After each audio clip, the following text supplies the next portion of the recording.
Welcome to Toffee TV. It is the Footy Show daily. We are live here on Patreon. If there's anything you want to chat about or have discussed, let us know your thoughts in the comments. If you're watching this on YouTube, it ain't live and you've missed out. If you want to join us on Patreon, the link is in the description. Join us 4 days a week live where we talk about everything that's going on in the football world. So what's going on in the football world today? Well, breaking news at the moment is there's been one positive test. Okay. One positive coronavirus test in the latest round of Premier League testing. They tested 1,197 players and staff at football clubs, and they've had one positive test back. So one's too many, but one will be I think the Premier League will be delighted with that just being only one test. So more will. It's the 5th round of testing, so they're doing them I think they're doing 2 or 3 times a week to keep abreast of the situation. Obviously, it's fortnight today till the resumption starts, isn't it? With those 2 games, City, Arsenal, and Villa, Sheffield United. So that is, I suppose, it's good news. Really, there's only one test. Yeah. So on top of that, we've had the news today that Amazon have said that they will screen their 4 games free to air. Don't have to be an Amazon Prime member either. So they've got 4, I think it's 4 Premier League games, and they'll all be free to air. This is following on from the BBC. I think they've got 4 as well, which is obviously free to air as well. Yeah. So interesting that people are going to be able to watch some football. And I guess you mentioned something before, that it's an opportunity maybe for other big companies who are subscription companies to maybe put everything on. Definitely, I think if I was in charge of BT, I would be using this opportunity, thinking, just let's put the games on there, out there for nothing. And we can hook people. How that will work with people who are already subscribers, I don't know. But certainly I would. And then I would put the onus then, the spotlight on Sky then. I know Sky have already said they're putting 20 odd games on live. I know the Merseyside Derby is going to be one of those for free, of the 20 odd that are free. I'd probably just say, I'd try and be, if BT could, if they could be really clever here and say, yeah, we're the ones who are putting them all for free, and then put it on Sky. Sky have frozen the subscriptions for the last 3 months. Because obviously there's nothing on. It's just all repeats. There's no live sport. But it would be interesting to see if they did that, considering that they're due to get money back as well off the Premier League. It is a disgrace. It'd be interesting to see whether they could share that sort of goodwill and go, yeah, it's coming back. It's not the game we promised you. Have it for free as a goodwill gesture, and you know they'd get a lot of good PR for doing that. Really good PR. And as I said, it's starting with the BBC. It's Amazon are not stupid. I think last time when they had them over in December, they had 2 sets of games, didn't they, in December, and it was like, get Amazon free for a month. So you were getting them free anyway. You just had to sign up for a trial. Yeah. But obviously a lot of people have used that trial now. So obviously they realise if you can get on the platform, they want people on the platform. If I was BT, I'd do the same. Unless there's something in the contract that doesn't allow them to do that. Sometimes we want things and they want the same things, and it's not always possible because of the finer detail. But it would make sense if you could get all these games on free for people. Because... And the reason I say that is, if we start the season, which we will, with no fans in the ground, then you've got to get people, I say this about everything, you've got to get people used to certain things, and the only way you get used to them is by presenting it to them. You know, and it's the same with anything, you know, you get offered free trials for things all the time, you know, whether it be, I don't know, Spotify or whatever else things, you know, you get a free month, or Amazon, Netflix, Disney Plus, whatever. here's your free week, you know, here's your free month. Tempt if you like it. If you like it, but it's one of, if it's a difference between, well, I don't know what I'm getting, so I'm not paying. To, well, yeah, try it and then pay. You obviously try it first all the time. To have a look. So if you want to get people hooked for next season, who are like, and listen, we know there's a lot of people at the moment who are out there who are like, this is not football, there's no fans.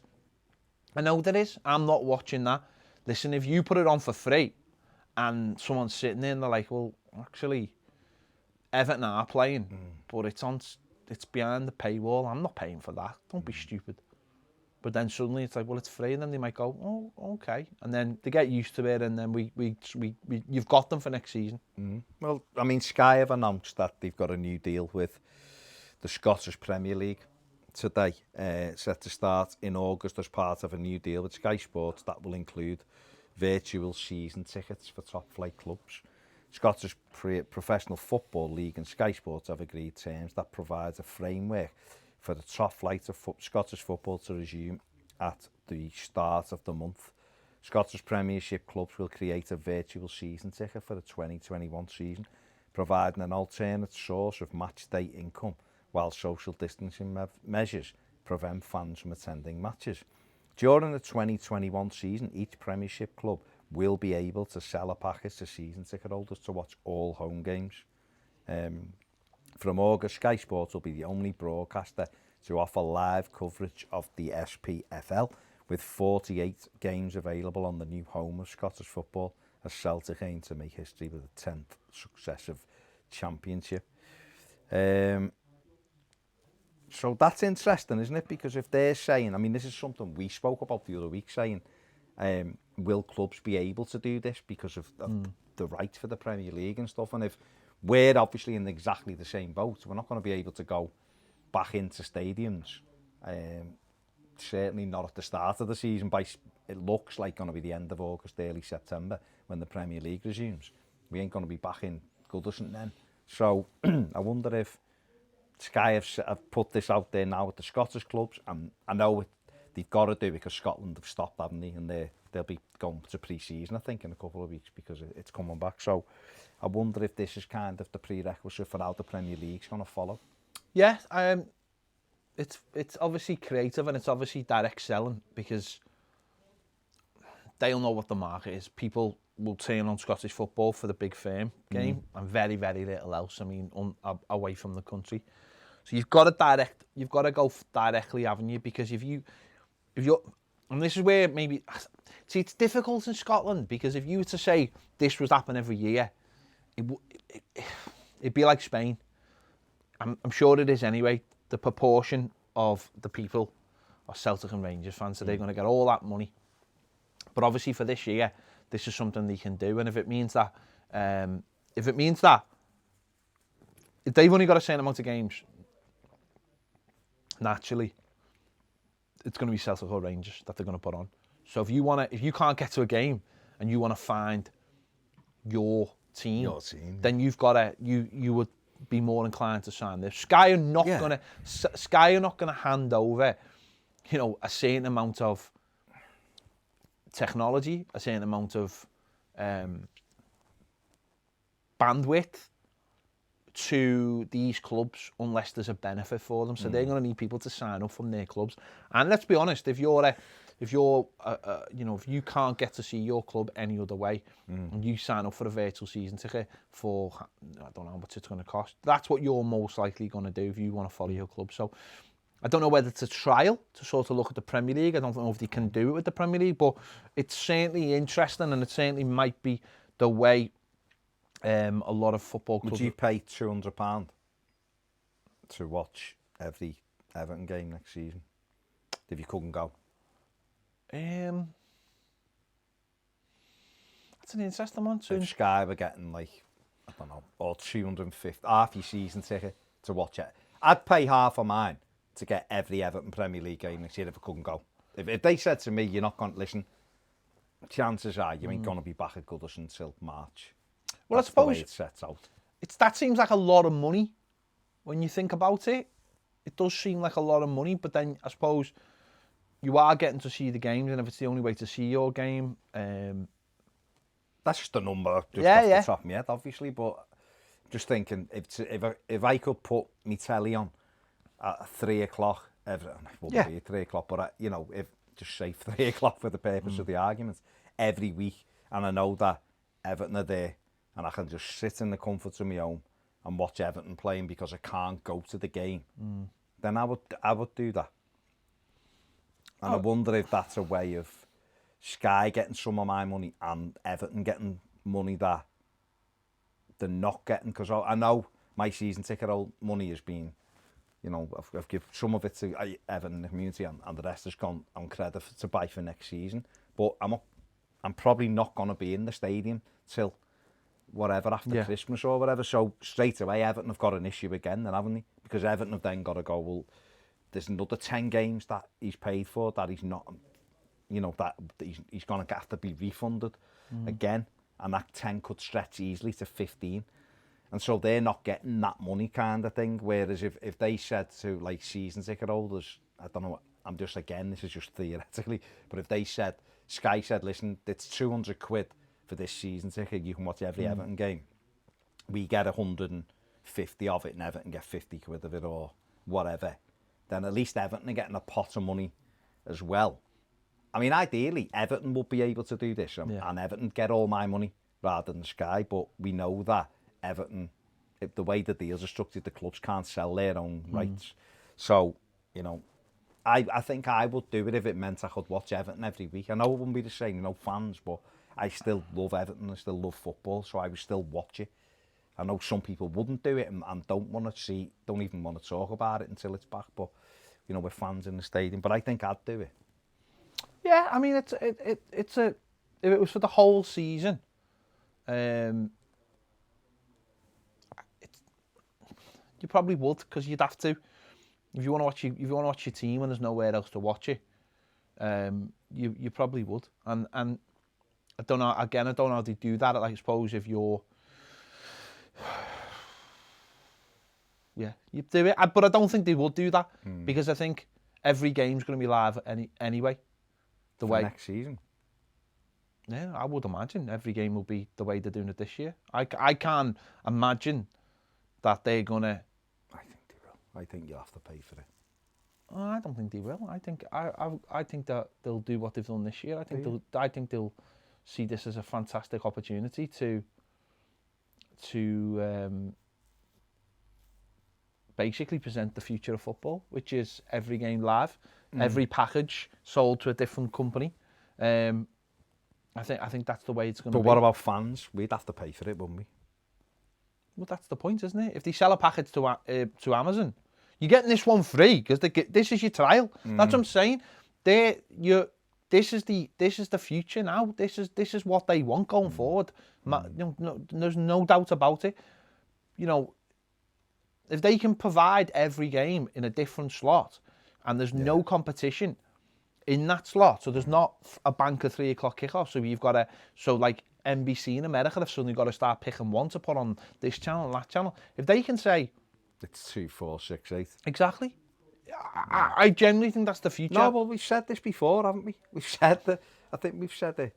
I think you brought it up sometime last year, and we started discussing it. Is that if they could stagger every game across the weekend, the eyes on those games, and I guess for someone like Sky and BT or whatever, whoever it is, Amazon, whoever it is, if you've got Premier League football and there's no fans in the stadium, so that means that those 40,000 fans theoretically are now watching you present your thing. You're getting those extra 40,000 eyes on that Everton game, plus whoever you're playing and all their fans. Then adverts become more of a premium that you can show and that you can have running in the background because you're getting, again, more eyes on it. Okay, it's not the same because the crowd aren't there, but we're seeing, you know, we're looking at ways that we... If Amazon were to come into it, if, I don't know, YouTube or Netflix or whoever were to come into it, and they've got a guaranteed one slot the whole of the season, then if Amazon turned around and said, Amazon Prime, this you blah blah, you pay £7 a month, and you're getting Premier League football every weekend. Then people will, and that's how their business model works. Is they get you onto the big platform, so you go and buy stuff. It works. Yeah, take it from me, it works. You know, and BT did the same thing. They want people on the platform, so they buy packages. Sky do the same thing. They want people to buy packages, so it's. Listen. It'll be interesting to see where it goes. I think that Scottish model is very, very interesting. Whether it's almost like a trial or whether this is something they're looking to. I just can't see how. The problem with it is that's clear. That must be a new deal they signed with Scottish football. So therefore, they have the right to do that because it's the only place. Yeah. I think because it's split between different channels for the next couple of years, I don't see how Sky could say to you or say to us, say to anybody, this is the only place, or the Premier League, because the Premier League couldn't say that because games would be on Sky, games would be on BT. I think the more likelihood is that all the games are split up and there's somewhere you can watch your game. Again, this is the trial period for in a couple of years when when the new deal comes in and they go, remember that thing we give you for free? Now you've got to pay for it. Yeah. And whether that is, whether that's the Premier League taking it all back in house and providing their own Netflix style channel where all the games are on live, their own streaming platform across the world or in certain regions. I don't know, but I don't think what you do at the beginning is you say, if you want this thing, you've got to pay. You're nice to people. You offer it for free, and once they've got used to it and they can't live without it, that's when you jump on it, and that's when you put the price up. Well, that's the thing, isn't it? That's history tells you that from everything that's happened before. Premier League trio have 12 days to trigger Timo Werner's release clause. Liverpool, Manchester United, and Chelsea. All interested in the German striker. He's got 25 goals this season. 12 days is €55 million buyout clause expires. Bayern Munich backed out of a deal for him last year at 30 million and resulting in him signing that extension. He's contracted for another 3 years to Leipzig. So Leipzig have been steadfast in saying he ain't going anywhere. Liverpool don't want to spend that money because I don't think they've got that money really to spend. I think the only way Liverpool would spend it would probably be if they sold Salah or Mane, which I know there's rumours that one of them may go. If they do, then Werner's a replacement for them quite comfortably, isn't he? I don't think he could play. I don't think he would play instead of Firmino because I don't think Firmino knits that whole system together brilliantly. I don't think Liverpool have anyone else who can do what Firmino does. Werner's different. He's quick. He gets goals. He's more likely to play off the right or the left. So I think I don't think he'd go to Liverpool and I'll fight for my place and sit on the bench because I think he could be a first choice. But it'll be interesting to see whether Chelsea or United bite and see whether they can convince him to go there. Obviously, he'll want to play in the Champions League. Liverpool are out the three. Liverpool are the team that will be in the Champions League for the next few seasons. You'd say guaranteed. The other two, you're unsure how they'll go. United should have the power to get back in there, but whether they do. Chelsea look good this year because they're getting it. Can Frank Lampard keep it going? So it'll be interesting to see what they do there with him. Do you see him? Do you see Liverpool paying that money? I don't know about paying the money, but I also don't. I don't think I could imagine Klopp buying them and keeping the other three if they could financially do that.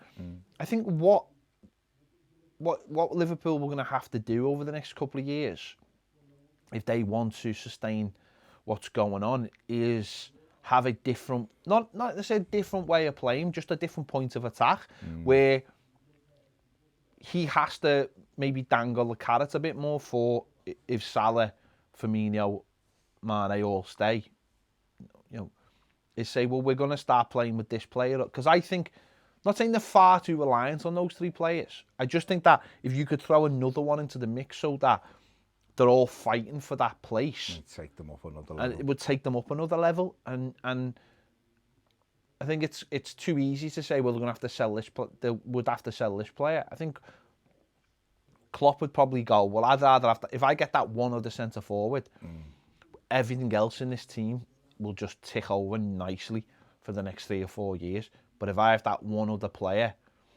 because it's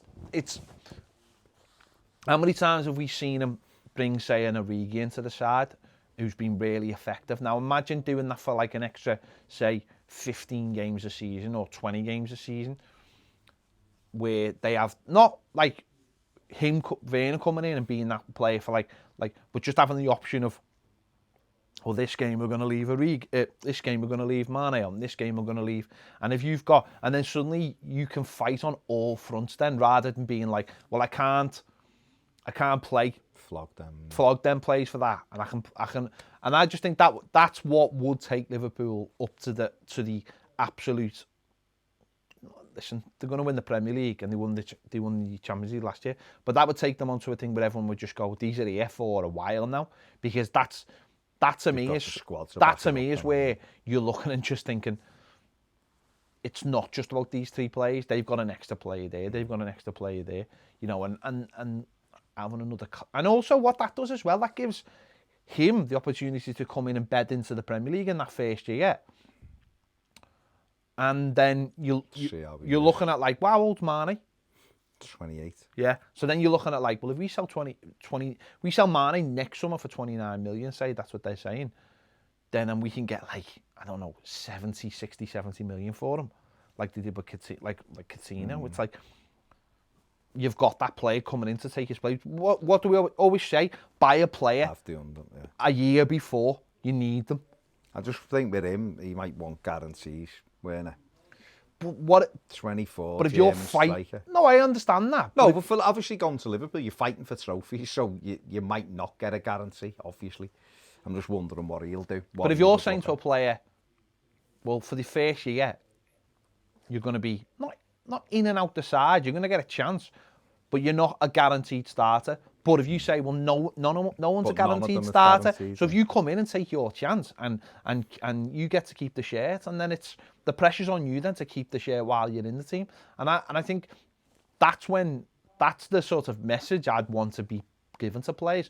But then, I mean, it doesn't really mean anything if Liverpool haven't got 54 million to splash on a player right now, and they'll be looking at going, have we got that money? Well, that's why the hesitancy, because everyone's under that kind of pressure now, because Liverpool are one of the clubs who will lose ridiculous amounts of money. Every club's going to lose a hell of a lot of money over the next 12 months.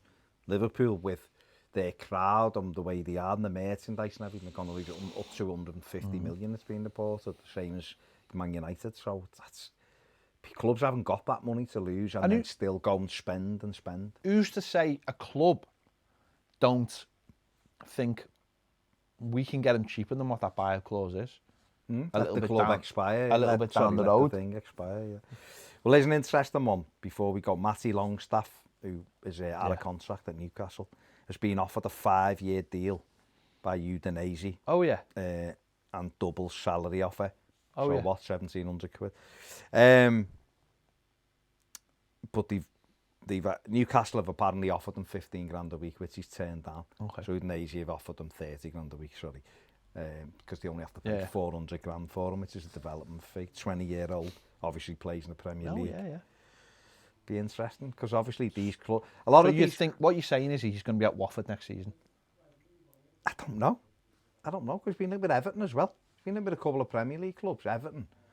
But if he goes to Udinese, then obviously their owners, Pozzo, is they're involved with them, aren't they? So he quite possibly could be, but there's a few clubs look at him, because for 400 grand, as a development fee, and he's played in the Premier League, it's a no-brainer almost, isn't it? But I mean, if you were him, would you go and play in Italy at the age of 20, or do you think you'd be... Obviously, he's a Newcastle lad. He's a Newcastle fan. His brother plays as well. You wonder what's gone on for him to go. I suppose he with everything going on with their takeover, you would be biding your time, wouldn't you? Thinking, there's no point me signing a contract right now. Just see what happens. Yeah, don't get yourself into a Scottie Pippen situation here. No. Wait and see what happens, and then if they get bought, then you might be a better offer on the table.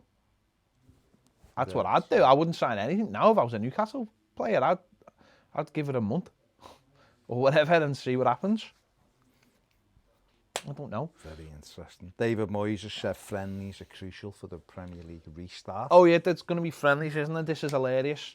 They can't drive more than 90 minutes away. They have to go in their own cars, wearing their kit, and one of the coaches as the ref. Does this not sound like the pre-seasons we used to play in? What? Do you think they have to climb over like the fences of like Erin Eccles? They're gonna go to Gamma. You got to drive round, find a pitch with posts up. With posts up. Posts up. Let's get posts up. Who's doing the nets? And you know that some of them will just walk away, won't they? They'll leave the other ones to take I the remember nets driving round, and the ref wouldn't climb over, so we couldn't play the game. Well, I was surprised the ref won't climb over. Okay, you know what I mean? No, poor fella. Pre-season. Getting his 11 quid or something. You're trying to get your pre-season started. You're looking for pitches. You find them, and the ref's like, I'm not climbing over there. The ref's not climbing over because he gets about 11 quid to referee and he gets abuse. And you're asking him to climb. That's an absolute madness. And then one final thing, and I think it's quite important, is obviously the George Floyd stuff's going around, and Jadon Sancho obviously had a message justice for George Floyd on his when he scored his hat-trick the other day. Bundesliga have said no. Well, he got booked. Got booked at the time, but they're saying now that the German FA not taking any action against him or any other Bundesliga players. Infantino came out yesterday, the head of FIFA, and said that he thought it was, I don't know what his words were exactly, but he basically just said he thought it was wrong that these players had been punished. He said in a FIFA competition that wouldn't happen. I'm not necessarily sure about that. I think this gap, I mean, it's hard to, it's hard because no one maybe was fully understood the situation on Saturday, and we seen, you know, was it the kid from Schalke at the armband? Yeah, Weston McKennie had the armband. We had Marcus Thuram took the knee when he scored for Borussia at the weekend. And then obviously we've seen Jadon Sancho's. So basically, and I think this has been told to everyone now, is that they want, if a player does something, then that they're encouraging them either to take a knee. We've seen pictures of like Liverpool and Chelsea and all clubs putting messages out. Today or yesterday or something. All clubs have put messages out over the last few days, and that's what they're asking. They're saying, no, don't punish people if they decide to put a message on. And that's fair enough. I mean, FIFA have said have urged competition organisers to use common sense. The FA released a statement saying the FA strongly condemns discrimination of any kind and has endeavoured to ensure that football in England is both diverse and inclusive in recent years, where any behaviours or gestures on the pitch that may constitute a breach of the laws of the game have to be assessed. They will be reviewed on a case-by-case basis with a common sense approach and an understanding of the context of it. So it's good. There shouldn't be any action taken against them, because let's be honest, it's a worldwide thing now. We're seeing, you know, it's a movement. In Liverpool there was a thing at St George's Hall last night. There's a big one right now. Victor Inichibi was there last night. There's a big one right now, I think, at in London. Is the show? Yeah, so it's a movement, isn't it? And people shouldn't be punished for doing something which is right. I mean, listen, we've had this for a while, where FIFA have, you know, they don't want the political messages, and we've seen the whole thing with poppies on England kits and all kinds of things, and and that's why I think they have that blanket thing of like, we don't want anything, because you don't want to be having to step in and saying what's right and what's wrong. We've seen things about like Pep Guardiola wearing things to represent the Catalonian independence, and it just gets very messy. But I think with this one, it's very, very clear. It's the world against racism. It's as simple as that. Everyone. Like, you know, that's the thing. So we know what the message is. It's very, very simple. And you know, let's hope that when football comes back, people show their support for it. Gary Ward says he's been getting charged by NBC while there's been no footy on for his Premier League package. So, but there's no footy, So what are they charging for? They've just been charging apparently. So okay, that's not good. That's not good. You maybe you should have just got it turned off while there was no footy. I don't know. Maybe you need to take it up. Obviously, you need to take it up. Yeah. There you go. Big thanks to everyone for watching. If you've been watching live, thanks. Gary, you're the only person who commented. I'm slightly disappointed about that. Not that you watch, Gary. That's what I like. I think a lot of people have gone back to work. Yeah, that's our prolific commenters, like Steve Kelly and people they've all gone like back to that work. have gone back to might work. Might have to work out a better time for this show. Maybe or just not do it live. You know. No, I mean live's a big selling point for you. Basically, what you've just done there is basically just took the selling point away. Well, not really. Live on air. Just because you moan about the comments, don't moan them. Thanks for that. There you go. If you haven't watched this live and you want to watch it live, get over on Patreon. And even if you don't want to watch it live, it's on live. It's on Patreon well earlier than it is on YouTube, Patreon as is all our other stuff, which is amazing. And also exclusive videos on Patreon. Links in the description. Thanks for watching. We'll see you later.